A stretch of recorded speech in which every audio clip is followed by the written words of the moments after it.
coming up on this episode of the Roundtable. We want a prosperous, peaceful Middle East, and that will help actually, obviously, the countries and the nations there, but it'll also help the US, because I think overall we want to extricate ourselves from just our footprint there that has been so large over the past 20 plus years. We spent so much blood and treasure, I think over $1 trillion at least, between Iraq and Afghanistan.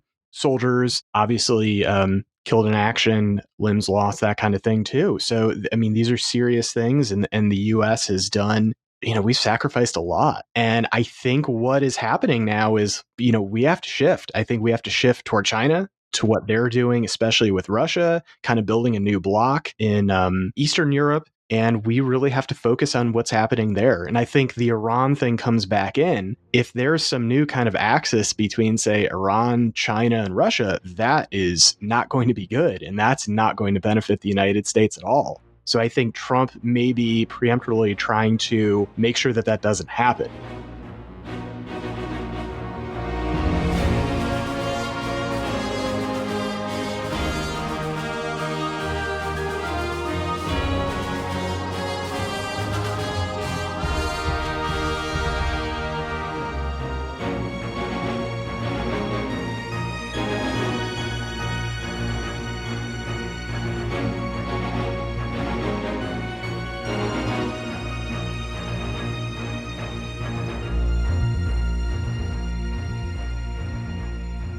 Welcome, everyone, once again to the Roundtable, the Publishers and Editors podcast here at the American Mind at the Claremont Institute. I am your host, Ryan Williams, president of the Claremont Institute and publisher of the American Mind and the Claremont Review books. And I am joined by managing editor Mike Sabo and Spencer Klavan, striding colossus of all publications ever known to man that are good. Qatari jet plane editor of the American Mind.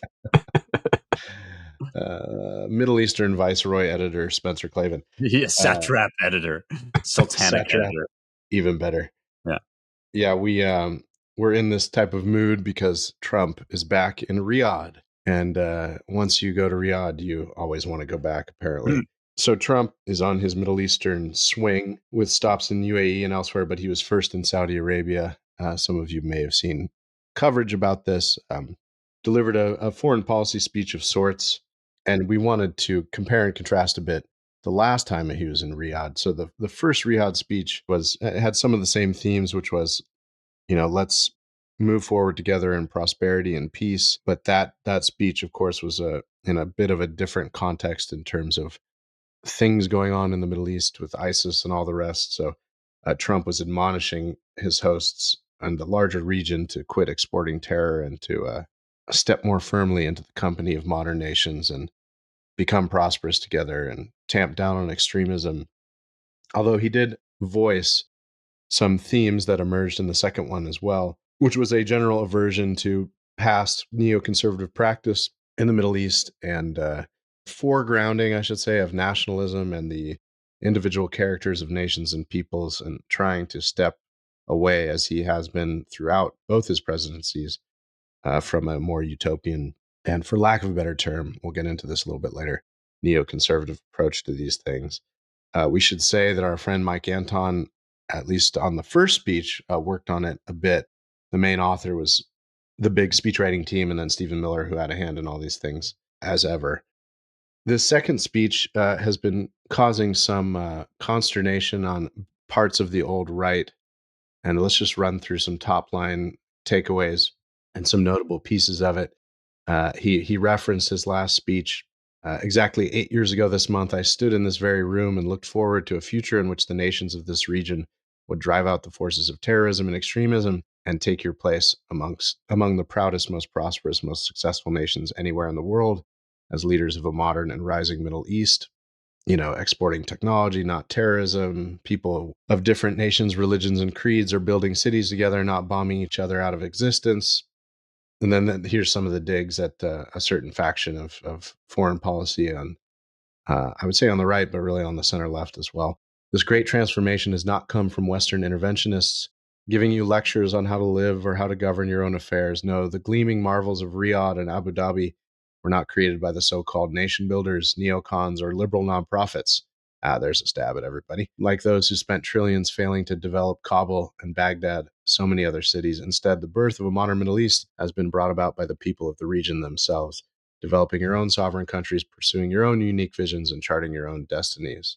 In the end, the so-called nation builders wrecked far more nations than they built, and the interventionists were intervening in complex societies that they did not even understand themselves. Finally, it's within our grasp to reach the future that generations before us could only dream about, a land of peace, safety, harmony, opportunity, innovation, and achievement right here in the Middle East. And then the most direct swipe, I think, at the George W. Bush administration, and especially the second inaugural, is in recent years, far too many American presidents have been afflicted with the notion that it's our job to look into the souls of foreign leaders and use U.S. policy to dispense justice for their sins. I believe it is God's job to sit in judgment. My job is to defend America and to promote the fundamental interests of stability, prosperity, and peace. He also leveled some threats at Iran, saying, I want to reach a deal, but my patience isn't infinite. You will run out of time at a certain point, and then we'll have to go maximalist on your oil sanctions and all the rest. So an interesting mixed speech. I wanted to raise this neocon question because I told the gentleman, I told the gents before this that after this reference to the commentary podcast, I'll put like a 4-month moratorium on myself because they're a good friendly foil in many ways. In some ways not. It gets old, I realize. So thanks for indulging me. But John Podhoretz on that podcast this morning, the commentary has a daily podcast. He was a little perplexed by it. And I think the exchange he had sort of talking through it with Matt Continetti was pretty revealing. So let me just read a few parts of that and we can get into a discussion. So this is John Podhoretz this morning. I don't think this speech was intended for the audience that was sitting there listening to it. It was intended as the own goal of the Vance, Tucker Carlson, Stephen Miller, Michael Anton wing of the Republican Party, putting words in the president's mouth to make him slap the faces of people who believed in a forward-looking American foreign policy, that is John and his friends, that both defended America's interests and supported little things like the idea that human rights are a good thing and that tyrannies are probably not places that we should celebrate and like. A little later, he said, that is Trump said, I love your towers. Yeah, that's what Trump says. I'm sorry that we went around the world trying to promote our ideas about democracy and freedom. Boy, what a mistake that was. Those interventionalists wrecked more countries than they fixed. Obama's tone in his 2009 speech was one of apology about America's role in the world. And John wanted to draw a connection to this, and Continetti was pushing back a little bit. And then John goes on to say, I'll read you the passage that echoes what he just said, that echoes Obamaism, okay? In recent years, far too many American presidents, he's quoting Trump now, have been afflicted with the notion that it's our job to look into the souls of foreign leaders, blah, blah, blah. It's that quote I just read.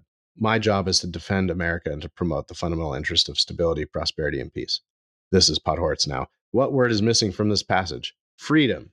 So this was John's critique, and I think it's a misreading of the speech. I think what Trump is trying to channel is an older notion of American foreign policy, maybe even of the early republic, John Quincy Adams. We've mentioned before that Angelo Codevilla wrote a long memo to Trump's first Defense Department about what an America First foreign policy should look like, and it was Angelo saying this is what John Quincy Adams would do.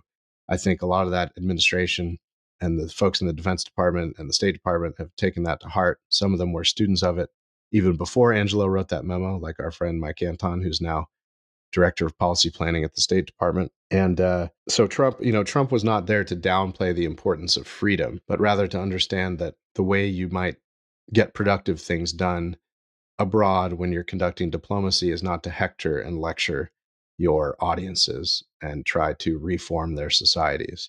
And I think this is a deeply conservative return to a more sensible foreign policy. People may scoff that, Trump is channeling John Quincy Adams, but I think he is instinctually, or maybe Andrew Jackson as well, or some hybrid of the two. Of course, we should note that John Quincy Adams was a huge fan and defender of General Jackson's conduct in Florida, which many thought was outside his writ in punishing the piratical anarchy that was the result of Spanish neglect in Florida when it was still a territory. Now, Podhoretz said something interesting, and I'll finish with this.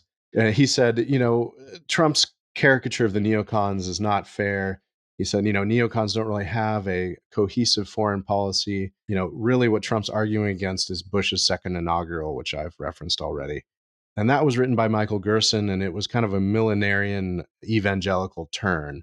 And he said a lot of us, we're a little nervous when we heard Bush say, in the words of Gerson, that the goal of American foreign policy for the next century is going to be, Podhoretz characterized it as promoting freedom and democracy across the world. But of course, our listeners know that what Bush actually said was ending tyranny in our world. And Podhoretz is right that especially the first and maybe first and a half generation of neocons, Gene Kirkpatrick and others, would have been very skeptical of that claim, if not appalled by that claim as a goal of foreign policy.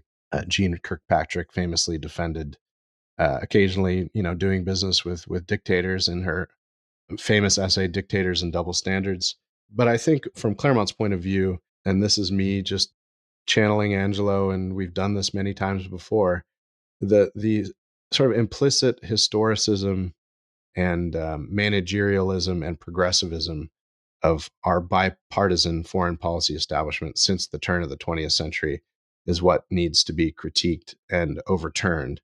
And I think Trump, though he might not know a lot of that history or that ideological debate, certainly instinctually understands that and gets that you're not going to win friends across the globe and get the deals you want to like and the deals you want to like and usher in what he hopes will be a new era of prosperity and peace and cooperation if you're abroad lecturing folks all the time. So I thought this the reaction to the speech by portions of the right was pretty revealing, and it shows, I think, the extent to which we're still confused about what exactly we're trying to return to. And Podhoretz was right, as I said, to point out the realist streak in the first generation of neocons. But if you look at their critiques of domestic policy, you can see that they really didn't disagree with progressivism and its goals, managerial and technocratic that they were, for solving problems at home with a vigorous federal government. What they really were critical of was the results. They weren't critical of the ends of modern progressivism at home. They were critical of the lackluster outcomes and the perverse incentives that a more liberal strand of progressivism, if I can put it that way, that had been carried out since the Great Society and the New Deal. So anyway, all these currents are very interesting. They're many of the reasons that we at the Claremont Institute saw great promise in Trump early on domestic and foreign policy. And I think it's remarkable the extent to which a certain portion of the right still just doesn't understand what ideas are driving this policy dispute and what we ought to return to or ought not to return to. So I thought this was just a revealing piece of that. Yeah, it seems to me like there's kind of two pitfalls that the American project can fall into, or two extremes that it can veer toward. And both of them are arguably implicit in some of the founders' speeches and writings on this. I mean, one is the one you kind of mentioned, Ryan, which is like America as fundamentally progressivist vanguard, that the arc of history bends toward liberty and natural right, and therefore America, as the most advanced nation in that exact capacity, has a sort of responsibility to like shepherd this global march of Hegelian capital H history forward into the future.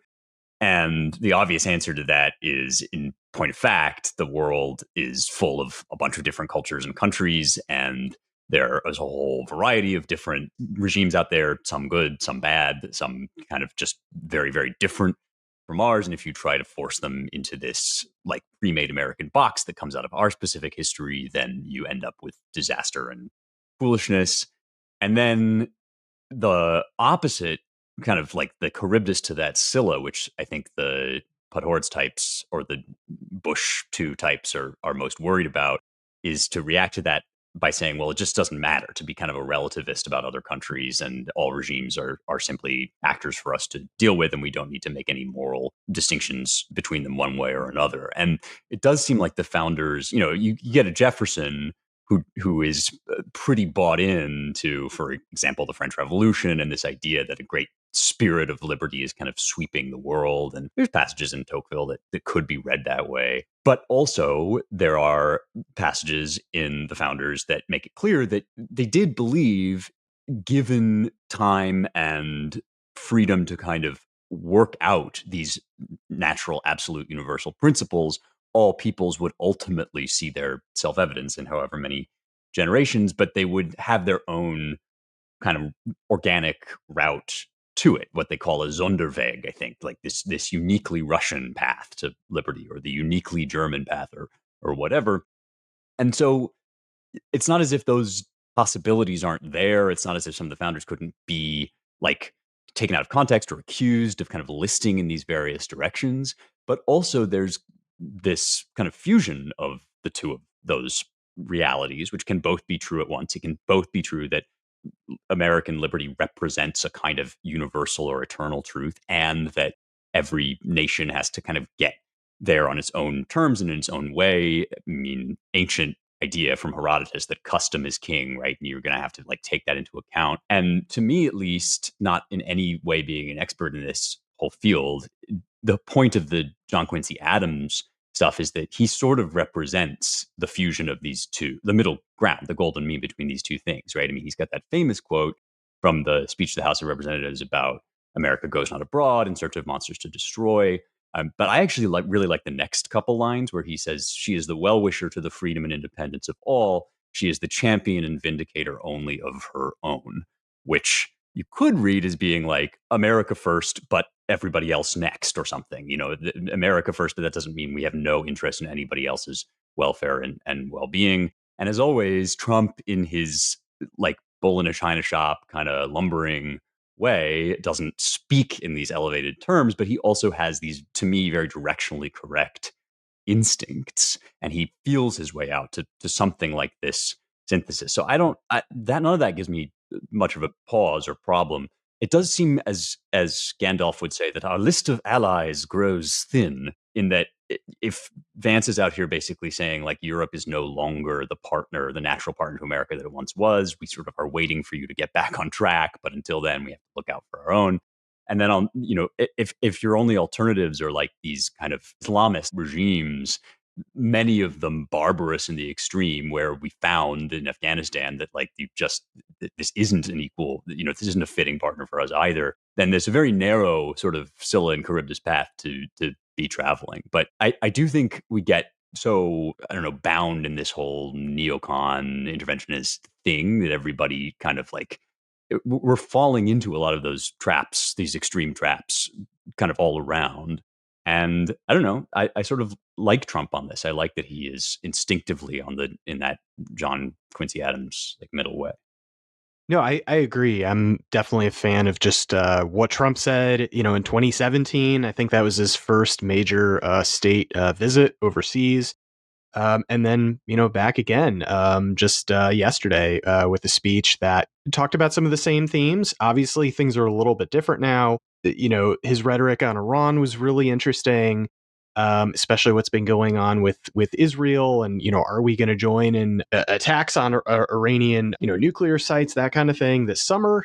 Trump is, especially in the past, I would say week, seeming to back away from that. And I noticed in this speech, he held kind of open some possibilities beyond economics, but it was kind of mainly sanctions and that kind of thing. So that was really interesting. More news kind of coming out of this that I saw today. And I think this happened yesterday, some $600 billion agreement with the Crown Prince. And I think it was mostly IT tech related. Trump kind of posed to Saudi Arabia, how about joining the Abraham Accords, recognizing the state of Israel? So that was something that they did not do. The UAE did that in 2020. So that was interesting. Him also talking about Syria, too, with their new president lifting sanctions there, trying to help kind of them along, a new regime there. But the focus seems to be overall kind of focusing on, we want a prosperous, peaceful Middle East, and that will help actually, obviously, the countries and the nations there, but also help the US, because I think overall we want to extricate ourselves from just our footprint there that has been so large over the past 20 plus years. We spent so much blood and treasure, I think over $1 trillion at least between Iraq and Afghanistan. Soldiers, obviously, killed in action, limbs lost, that kind of thing too. So, I mean, these are serious things, and the U.S. has done. We've sacrificed a lot. And I think what is happening now is, we have to shift. I think we have to shift toward China, to what they're doing, especially with Russia, kind of building a new bloc in Eastern Europe. And we really have to focus on what's happening there. And I think the Iran thing comes back in. If there's some new kind of axis between, say, Iran, China, and Russia, that is not going to be good. And that's not going to benefit the United States at all. So I think Trump may be preemptively trying to make sure that that doesn't happen. But I think it's a reorientation of U.S. foreign policy away from the quagmires where we've been. I mean, the Soviets tried to invade Afghanistan. What? I think it was 1979, and they couldn't even do anything there. It's the graveyard of empires, famously the graveyard. Exactly, it's the graveyard of empires. I mean, this has been well recognized, and obviously we, all the nation building, all the money, everything that we sacrificed there, it certainly didn't amount to much. And I think in retrospect, Trump was right to really make some pretty devastating and withering critiques of previous administrations in the foreign policy. So this is really a pivot. It's a turn in our kind of continuing age of realignment. It's no longer the Soviet era. It's no longer the post-Soviet era. It is 2025. It's we're moving into a multipolar world. And I think Trump has some people like Michael Anton and Marco Rubio who, to me, I mean, when he made that pick, I kind of scratched my head a little bit, but he has been excellent. I'm still very surprised at how good he's been as Secretary of State. So that's been a very happy thing to watch. And I think Trump is just recognizing, look, things are shifting, circumstances are changing, and we need to look out for the future, and we need to look out for the best interests of the U.S. I mean, thinking myself back charitably as possible to the moments just after 9/11. I mean, I was a kid, but we all got swept up in the horror of that moment. Mm-hmm. And I think it was very reasonable to look at that and conclude rightly that some of these regimes are not just places where they do things differently and not just like sort of bad places that we nevertheless have no relationship to, but incubators of expressly anti-American sentiment that becomes murderous. And there are still some regimes out there, Iran among them, that remain that way. I mean, obviously Hamas is always talking this way, Hezbollah and all these Iranian cat's paws. So it's not as if that has gone away.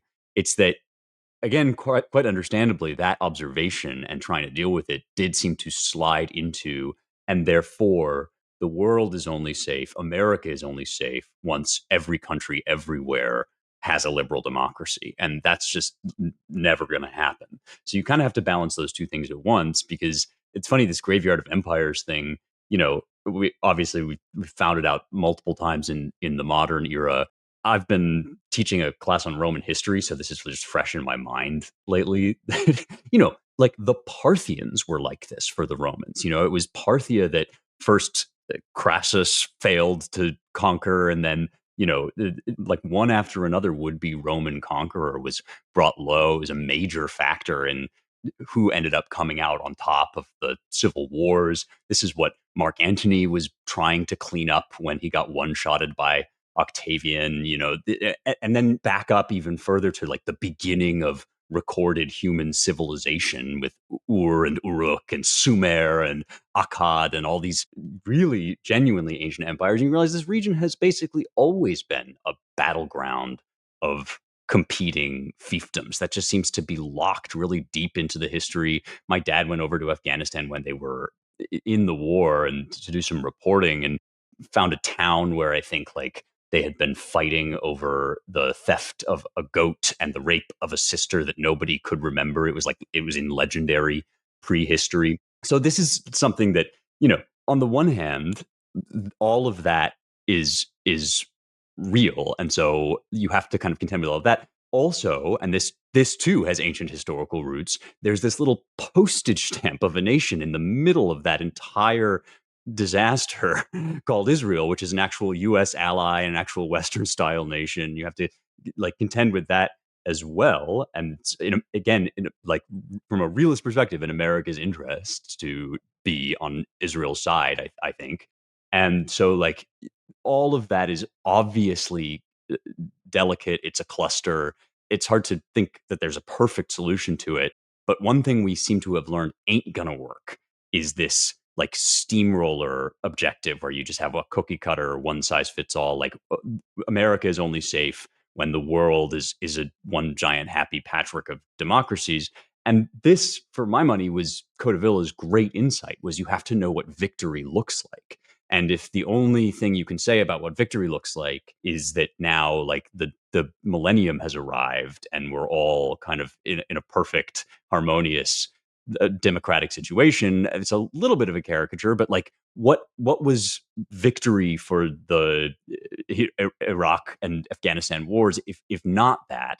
And that was what Cotavilla was always challenging people to kind of articulate. So that's probably Trump's challenge too, is like, what is the optimal situation here? For my money, I would say it's, America and Israel, united to isolate Iran from China and keep that axis from coalescing, something, something, something, et cetera, et cetera. But like, that's at least a goal. It doesn't involve bringing on the second coming. Yeah, I think if all sides want to school themselves on how to think moderately about this, then I would include the Trumpy restrictionists' view of what their goals ought to be and what sort of material they're working with, as well as the neocons' first and a half generations aversion to the millenarianism of the second inaugural of George W. Bush. They should go back and read the winter 2004-2005 issue of the Claremont Review books and Charles Kessler's essay, Democracy and the Bush Doctrine. I just want to read like 3 paragraphs from it because they remain wonderful and the whole thing is good. Go check it out. And he goes through some of how the founders understood good government and human nature. Charles then writes, the human right to be free, in other words, does not guarantee the human capacity to be free. That capacity must be elicited and demonstrated, and its noblest and most persuasive proof is by the establishment of good government, along with the habits necessary to perpetuate it. The habits of heart and mind that, among other things, allow a people's choice to be guided by reflection. Notice, too, that the founders are not content with merely democratic regimes, that is, with governments that hold elections and empower majorities to rule. The test of mankind's political capacity is that its self-government should culminate in good government, in regimes that not only have elections, but actually achieve the common good and secure the rights of individuals, whether or not they belong to the ruling majority. This blend of constitutionalism and republicanism is extremely difficult to attain. Well acquainted with the history of failed republican regimes, the founders by and large thought it the most difficult of all forms of government to establish and preserve. Hence, good Republican government is an achievement, not an entitlement. And then he kind of praises Bush on a few of his instincts and goes through some of the stuff that Bush has talked about. Liberty, if not defended, can be lost. His defense of the global expansion of democracy, et cetera, et cetera. And so these concluding paragraphs are a good place to end this segment. Nonetheless, he, that is George W. Bush, finds strong support for the global expansion of democracy and human nature itself. In our conflict with terror and tyranny, he said at Whitehall, we have an unmatched advantage, a power that cannot be resisted, and that is the appeal of freedom to all mankind. In a speech in Cincinnati, he declared, people everywhere prefer freedom to slavery, prosperity to squalor, self-government to the rule of terror and torture. Aboard the USS Abraham Lincoln, after announcing that major combat operations in Iraq have ended, he said, men and women in every culture need liberty like they need food and water and air. Here he stumbles, Kessler writes. It is one thing to affirm, as the American founders did, that there is in the human soul a love of liberty. It is another thing entirely to assert that this love is the main, or more precisely, the naturally predominant inclination in human nature, that it is a power that cannot be resisted. In fact, it is often resisted and quite frequently bested, commonly for the sake of the food and water and air that human nature craves too. The president downplays the contests within human nature, conflicts between reason and passion, and within reason and passion, that the human soul's very freedom makes inescapable. True enough, people everywhere prefer freedom to slavery, that is, to their own slavery. But many people everywhere and at all times have been quite happy to enjoy their freedom and all the benefits of someone else's slavery. In other words, that people everywhere, or all fathers and mothers, have the same feelings for themselves and their own kind does not, at least not yet, make them believers in human equality, human rights, or democracy. President Bush, in effect, plants his account of democracy in common or shared human passions, particularly the tender passions of family love, not in reason's recognition of a rule for the passions. He does not insist, as Lincoln and the founders did, that democracy depends on the mutual recognition of rights and duties, grounded in an objective natural order that is independent of human will. Bush makes it easy to be a Democrat, and thus makes it easier for the whole world to become democratic. Anyway, revisit the essay. It repays study, and as most, if not all, of Charles's essays, sometimes infrequent that they are, because he has a magazine to edit in the Claremont Review books. Speaking of progressivism and Trumpism and all the rest, I saw this interesting piece that sort of unexpectedly cropped up in the Washington Post a couple days ago by Jason Willick, the title of which is Forget Project 2025, Trump's Executive Power Blueprint Came Out in 1988. Imagine a populist president who set out to create, in the first weeks of his administration, a radically different perception of the presidency. He could use far-reaching executive orders to give various constituencies throughout the country the immediate conviction that this president, for a change, looks out for them. The burst of presidential edicts would serve visceral as much as practical purposes. The nation as a whole needs to be jarred by this newcomer's determination to protect the country's vital interests, perhaps by ordering, on national security grounds, the immediate expulsion of dangerous aliens. This passage wasn't written ahead of Donald Trump's inauguration, but George H.W. Bush's. The Imperial Congress, a book of essays published by the Heritage Foundation and the Claremont Institute in 1988, is a snapshot of conservative frustration as Ronald Reagan's presidency wound down. I just wanted to flag this because it's interesting and gets back to a bit of Claremont lore and gives me a chance to shout back to a podcast that I did in 2022 with John Marini, one excerpt of which gives a little background to that project. And so I'm just going to jump right into it, and then we can discuss. This is me talking to John. You couple that within the Senate. Typically, all those senators have become directly elected. Unlike the constitutional way of doing it, they still were largely understood as representatives of the state, but that all changed after administrative centralization. How did this transform Congress? I asked John. I know this is something you've written a lot about. Let's trace it for people, because you co-wrote the Imperial Congress, right? I wrote parts of it. I was the editor of it. There was this Heritage Foundation publication from them. That was me to him. Right, John says. And the Claremont Institute. It really was an institute project. Heritage had a presence in Washington. They knew a lot, and there were a lot of people involved in that. And I asked, what's interesting about that? When did you guys publish it? In 1988? He says, just before. I think we sent a copy to George H.W. Bush before he was president. I'm sure they tossed it aside, I said. Well, I don't know. But in that book, and you have to remember, the power of Congress then, in terms of the partisanship of the Democratic Party, was absolute. In fact, Heritage was unwilling to publish it. They didn't want to risk publishing it. They thought they might lose their tax-exempt status by going against Congress. In fact, I think it was Bert Pines. He was the vice president. He said, no, we can't do it. And Larry had to go. He means Larry Arnn, who was president of the Institute at the time. Larry had to go, I think, to Ed Fulner and say, you need to publish it. And they did. And it turned out to be a really big moneymaker for Heritage for a while. But you notice the people that wrote the articles. At the time, it was noted this is a rare book. It's a book about American politics in which some of the authors are using pseudonyms. The use of pseuds goes back to Heritage and Claremont in the 80s. John says, now, why were they doing that? Because many of them thought, because they were in the executive or were going to be, and they had to get Senate confirmation, they didn't want to use their names. So we tried to deal with it in a way which we could reveal the theoretical ground of why the Democratic Party had established its ongoing control. Because at that time, the House had been in the hands of the Democrats since 1954. So for 40 years. And one of the things we recommended in that book was that you have to nationalize the political character, because the incumbents, the ones who had prospered from administrative centralization, once they won their first reelection, they were almost a shoo-in for reelection. They had as little turnover in terms of incumbency in the American Congress as the Communist Party and the Soviet Union in terms of being whisked away. So we suggested, and that's when the idea of some of the sentiment for nationalizing led to the contract with America. So I just thought it was interesting that I don't know how Willett got his hands on it. I mean, it's been floating around DC forever, and it's certainly known in popular memory, this little booklet, the Imperial Congress. But again, so just another signpost on why we were more amenable to Trump, with John Marini leading the charge behind the scenes in emails trying to calm everyone down in 2015 and 16 about Trump's promise. This, in many ways, was what that little booklet had recommended, to use an assertive executive doing battle with Congress and the courts. Even in that document, they even recommended battling the courts and critiquing the Supreme Court directly, which, in 1988 would have been kind of unheard of, from at least on some of these issues.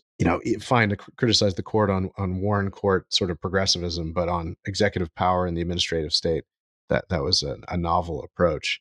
And so, there is a Claremont Institute version of the Family Guy joke that The Simpsons did it already. Claremont Institute did it already, and so this is also. I'll just stop after this.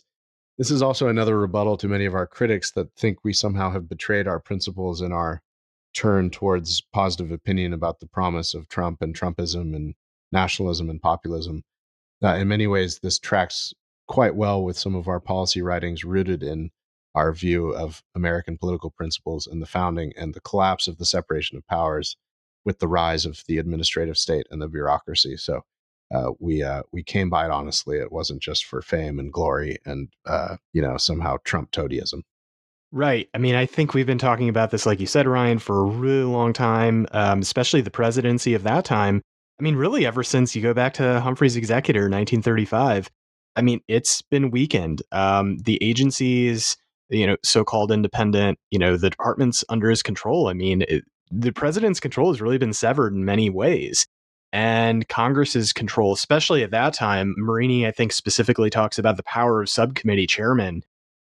So incredibly powerful at that time. I mean, basically, they were a yay or nay, and that's how things got done or didn't get done. And, Congress simultaneously has obviously ceded a lot of what should be congressional power away, but at the same time, they kind of function as gatekeepers just to make sure that, okay, we're still powerful, but the problem is their responsibility is not with them actually any longer. So that's why it's become a circus in so many cases, in so many hearings. That's really why it's kind of here today. And that's why a central problem is, how do you actually reintroduce responsibility back to Congress and actually have them take things back? I mean, Trump can do all these executive orders, and that's great, but that is not the ultimate solution. The ultimate solution is Congress actually writing these things into law and actually legislating again.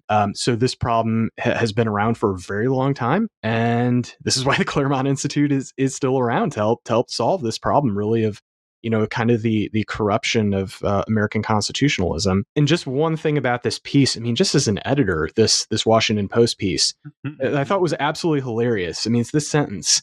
The book helps elucidate the origins of the, quote, aggressive presidentialism the Trump administration is embracing and carrying out. Aggressive presidentialism. I would like to say, just in general, that people need to get it together on the quality of their prose. It's insane. I don't want to be like a snotty little jerk about this, but since I am a snotty little jerk, I just like me too.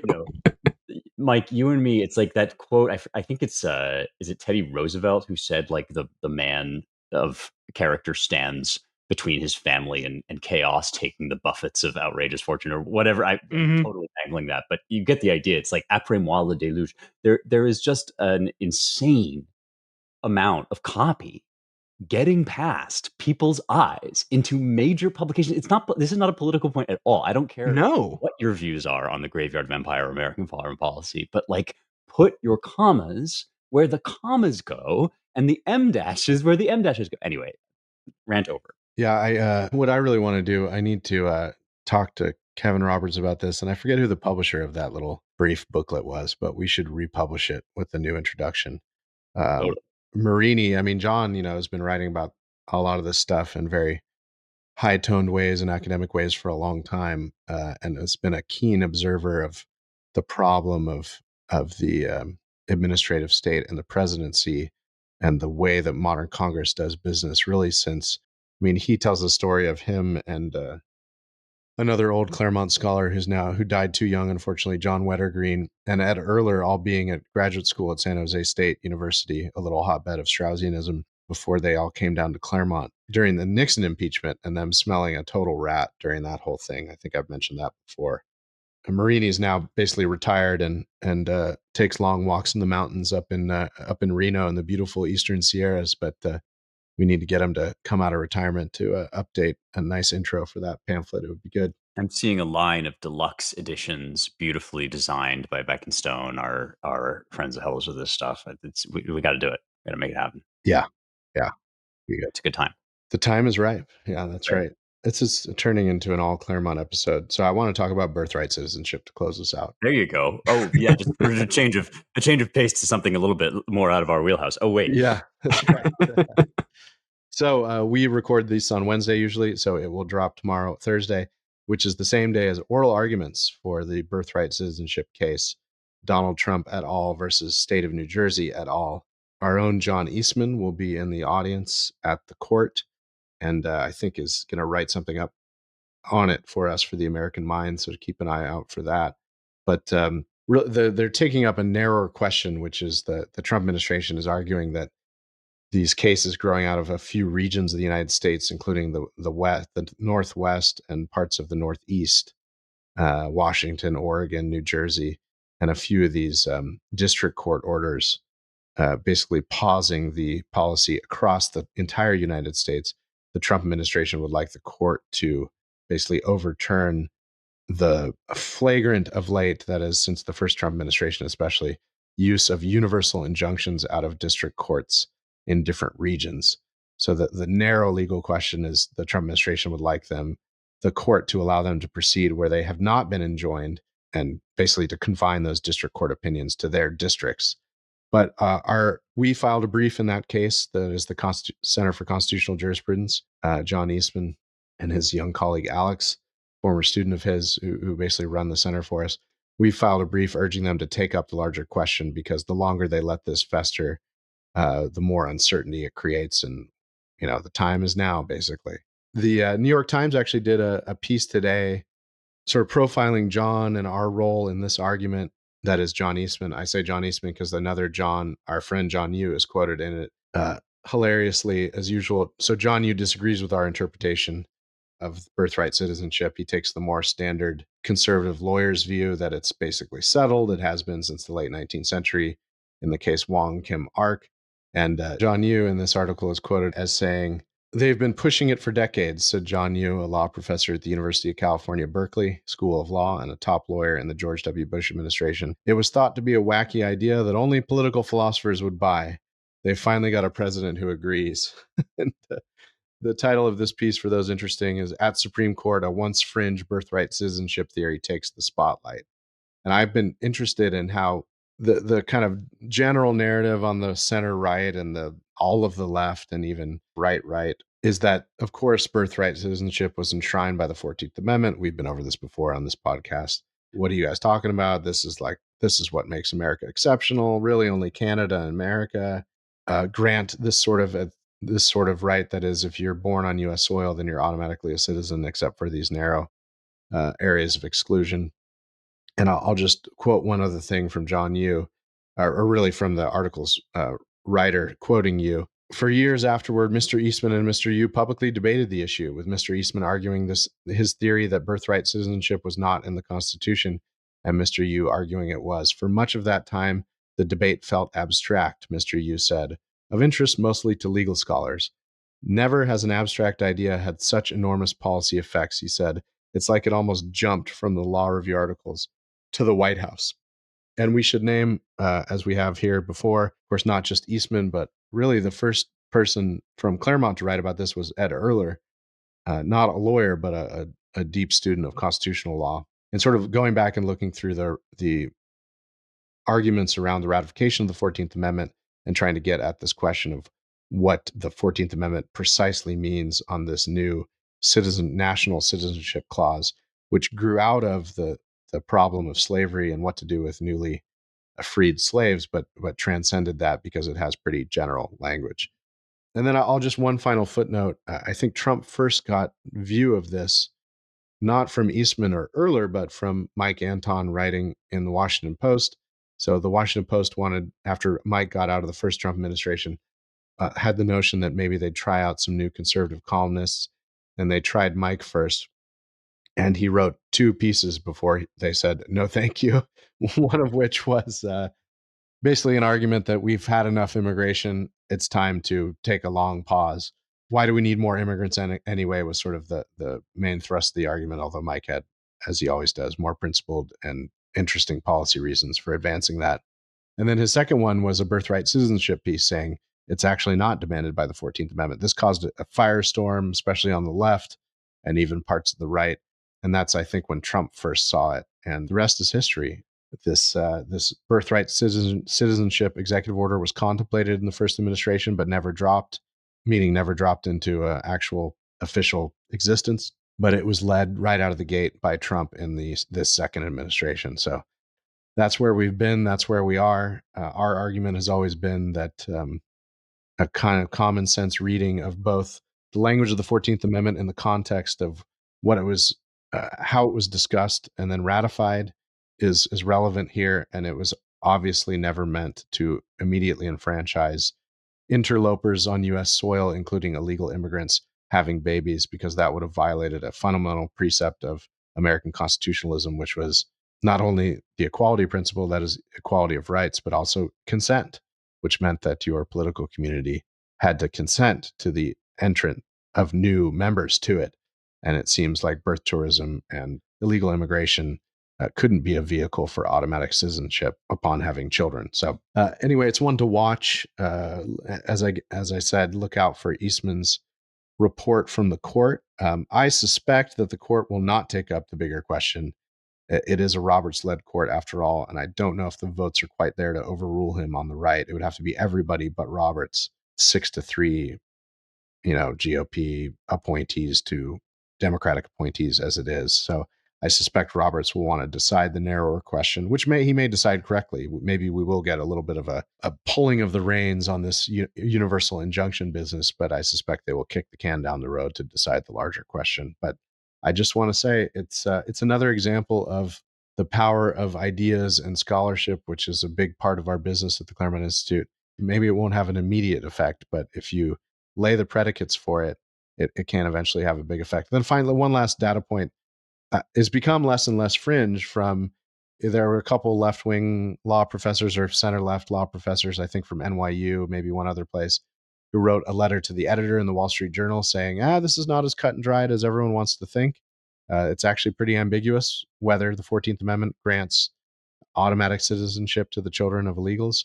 I have a long article, which we're trying to figure out what to do with, from Richard Epstein, who agrees with us on this issue in his a sort of 45-page version of a law review article, citing that this is, if you look at the evidence for this, it's just not that clear. In fact, it's unclear. In fact, it cuts against the normal narrative that it's automatic citizenship for anyone born here, regardless of legal status. And then, a young law professor out of, I think, University of Minnesota Law School, a former Claremont fellow, Alon Werman, has written on this recently as well. He's a scholar of the 14th Amendment, among other things. And he also says it's just not as cut and dried as everyone thinks. There are others, maybe Kurt Lash, if I'm wrong about that, forgive me. But so it's very much up for debate, and up for debate in a more mainstream scholarly way. Granted, still a small piece of the scholarly community, but this should be interesting.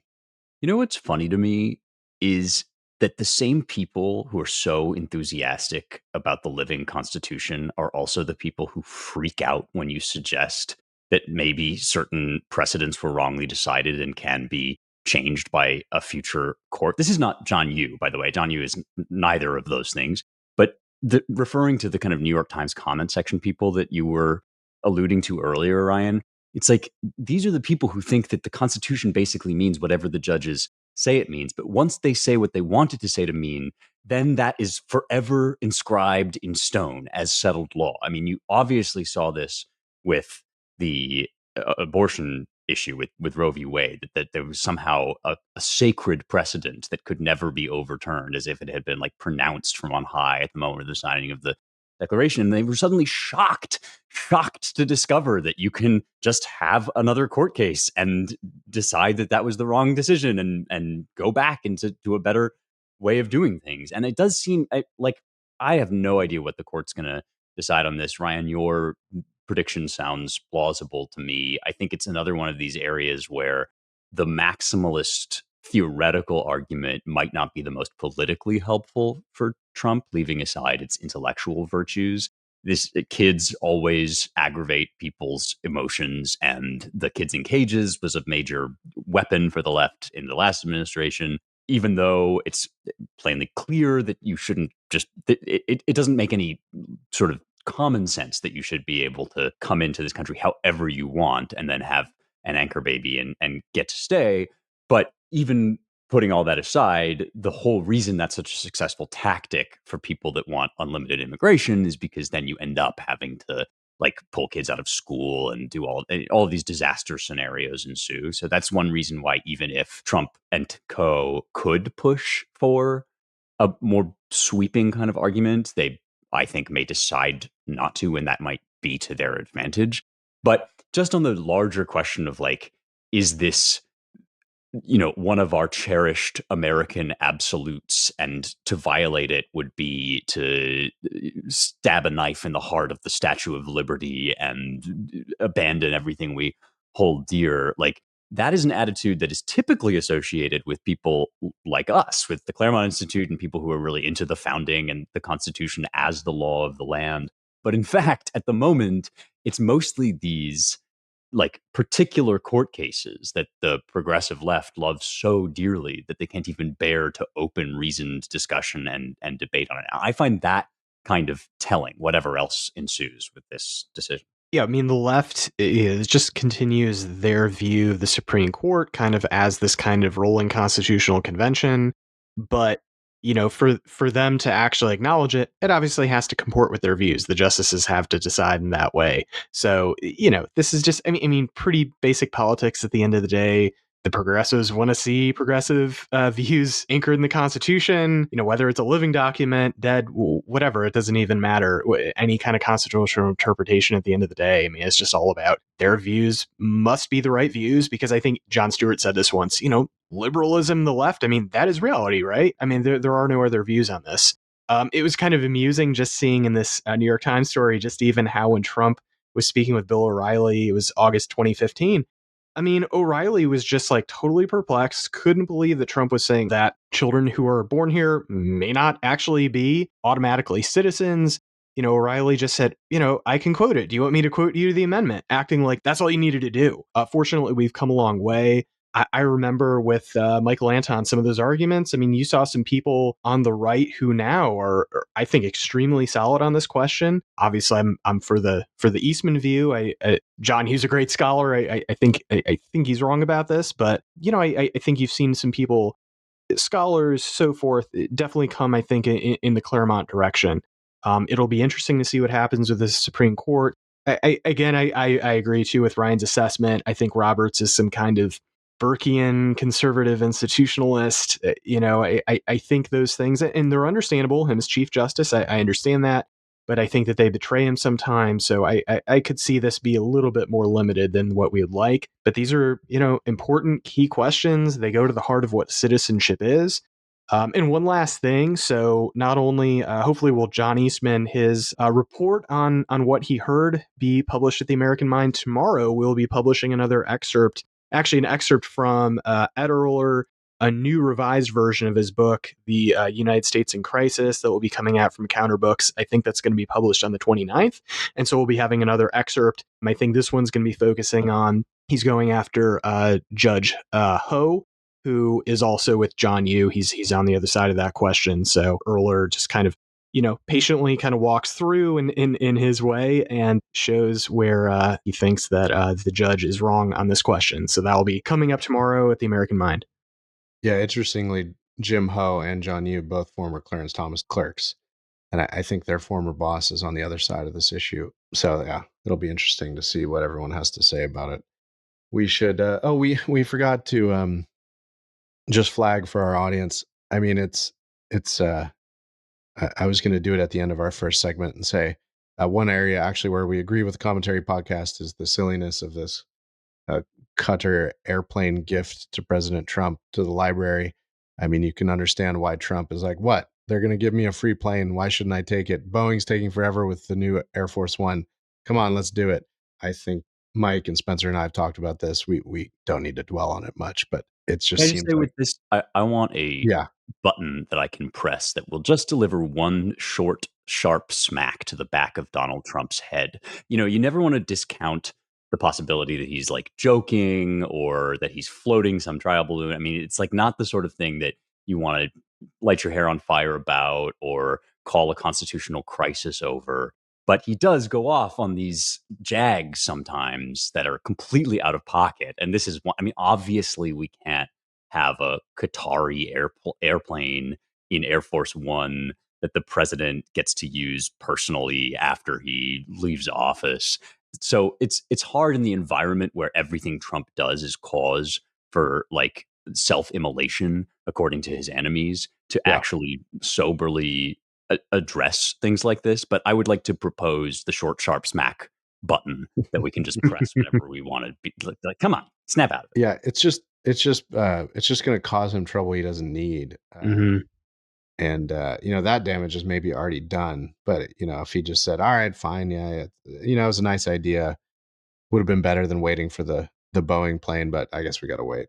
Maybe he could squelch it all. But I mean, Trump acknowledging that he was not quite right, and then not doubling down and just putting a pin in it is not his style. So I suspect this will continue to broil. And it's just the optics of it are not great. Because other presidential libraries have planes at them. Famously, the Reagan Presidential Library in Simi Valley, out in California, the former Air Force One is there, but it's a stationary thing that you can walk into.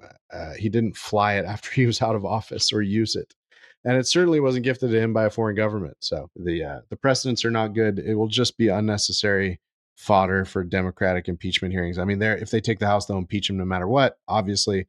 But it's just one more headache that I think is avoidable. So we'll see. Any recommendations from anyone? Yes. So a little bit different than my previous ones. Rick Beato is a great musician on YouTube. He teaches music theory. Has interviewed many, many great musicians, Sting foremost. So I just listened to his interview with the producer, Rick Rubin, who's done rap, he's done rock. He did the Run DMC Aerosmith song, and he did Red Hot Chili Peppers, I think Soundgarden, Johnny Cash. Especially his cover of Nine Inch Nails' Hurt. And it's a fantastic interview. It goes on for 2 hours. He talks about all those eras. My favorite part, him talking about producing Tom Petty's solo record, 1994, Wildflowers, which is one of probably the great albums sound-wise, just as an audiophile that's around. I mean, it is just fantastic. Just the sound quality, the instruments, how clear it is, how warm it is. But anyway, Rick does a great job with these interviews. He just really kind of allows these guests to speak, and it's just amazing what you hear and what comes out of them. So anyway, I would highly recommend that interview in particular, and just Rick's channel overall. He does an outstanding job. Someone needs to ask Rick Rubin what he thinks of Kanye's new single. Say the word, Rick. Just musically, as a matter of instrumentation and pop hit. I mean,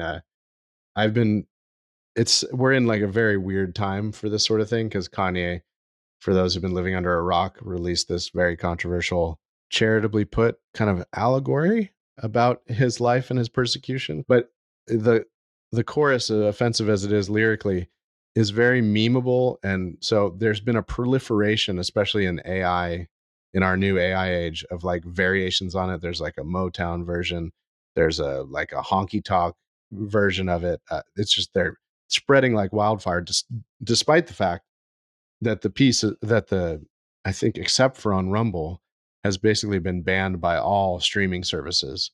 And so it's just virally spreading on Twitter, especially with a bunch of these imitations, a lot of which are meant to be tongue in cheek, but they are using the fundamental fact of the kind of poppiness and catchiness of just the melody, which of course Kanye would know, because he's been one of the progenitors of modern pop in the sort of rap digital music overlap genre. So anyway, it's my line on it is that it must be difficult, or it's sort of weird, to have this confluence of like midlife crisis and Black Nazi descent, and like your midlife crisis is also a piece of performance art in which you're saying that you're a Nazi. I mean, it's the whole thing is unfortunate, and we should all just feel sorry for the somewhat warped soul that is Kanye. But coupled with I think some nitrous oxide abuse. I mean, in the song itself, he says, at one point, "Where's my nitrous at?" or something like that. Anyway, everyone say a prayer for Kanye's recovery. Yeah, amen. That's been a really, really rough trajectory to watch. It's hard to know what to say about it. So instead, I should state for the record, that is not a recommendation. I was going to say, Ryan, do you want to recommend Andor? I dropped that in the wrong segment. It just came to mind. Well, I assume, Ryan, you're going to recommend Andor, unless you have something else, in which case I will recommend it. Yeah, I will just say I'm enjoying Andor quite a lot. I'm only like halfway through it. I was entranced by the first one. I watched the first one twice because I think it's partly also it's sort of a handicapped appreciation. This is not fair to Andor, but I think one of the reasons that everyone likes it so much is because a lot of the other Star Wars spin-off universe is so lame and cringy and PC in some ways, increasingly. And so Andor is just a classic, has all the classic attraction of a spy thriller coupled with the Star Wars universe. And it scratches the itch of all the Star Wars fans out there since they were kids of sort of understanding the before times, but that is the before the movies that we all first watched, but in a way that's more compelling and just much better storytelling and acting and, character driven plot compared to the prequels or any of this other stuff. So I'm just enjoying it quite a bit. And Totally. and just with wonderful performances by the main character who we first encountered, I think, in Rogue One, and then his handler, the kind of spy mastermind, played by Kieran Skarsgård. Yeah, by one of the Skarsgårds, exactly, the elder Skarsgård. Yeah. Well, Rogue One was always the best non-original trilogy Star Wars movie, in my opinion, kind of the only one that had a warrant to exist. And this is a prequel to it. It's like Star Wars for grown-ups, which honestly, the people that watch Star Wars have been grown-ups for a long time. So the transition out of the cartoonish political allegory into something grittier is extremely welcome. I obviously am also enjoying Andor, but I feel that I should recommend a book written by my dad, no relation, which just came out fairly recently. I have a shelf in my house where I keep books written in the last 6 months by my family, and it is always groaning. We write a lot of books. This is a really cool one. It's called The Kingdom of Cain. And speaking of gritty crime stories and murder and political intrigue, this is kind of a book that only Clavin Sr. could have written, in that it's a series of essays where it'll start with some horrific murder that became a major press case, a cause celeb. Like it'll be, Ed Gein who murdered people in these hideously graphic ways, and then it's like the press coverage around this turned into this play that nobody's ever heard of. And then the play got made into a movie, and the movie kind of sucked, but then the movie got remade, and the movie was Psycho. And you end up with some like major classic of American noir pop culture. And so it's really cool in that way. And I'm not just saying that because he's my dad. I actually think people would. It weirdly hits on a lot of Roundtable themes, like the absolute reality of the moral universe, the metaphysical dimensions of man's life on Earth, and of course, niche noir, horror, and action movies. So, The Kingdom of Cain by Andrew Clavin. Oh, so it's sort of that's nice. It's a bunch of vignettes about kind of cultural genealogy, among other things. Totally, and then it ends up being also with a very light sort of Clavin-y touch. It also ends up being about kind of man's place in the universe and the good, the reality of good and evil and the place of art and all of that, and things like, why should we watch movies like Psycho that are about these incredibly dark themes? Will it corrupt our soul, or is there something elevating about it? There's kind of a lot of stuff in there about that too. It's good. Excellent. Yeah, go pick up Clavin Sr.'s new book. I'll just drop one book that I have ordered but not yet read, but I'm looking forward to, is I forget what the original title, that's been under a few titles, but it's really just a collection of Pope Leo the 13th, that is the previous Pope Leo's social teachings, including Rerum Novarum. So looking forward to that, reading it with a couple of Catholic friends. So I'll be the oddball Protestant, although I will say a high church Protestant. So, I can get most of it. But I've not really done a deep dive, especially on one Pope's encyclicals and kind of social teachings before. So it should be interesting. Looking forward to it. All right. Well, that is all the time we have for today. So thank you all once again for listening to the Roundtable. If you would like to find out about the rest of the stuff we're doing at the Claremont Institute, Go to claremont.org. If you'd like to support our work, go to claremont.org/donate. Go to ClaremontReviewBooks.com. We are about to put the next issue to bed-ish.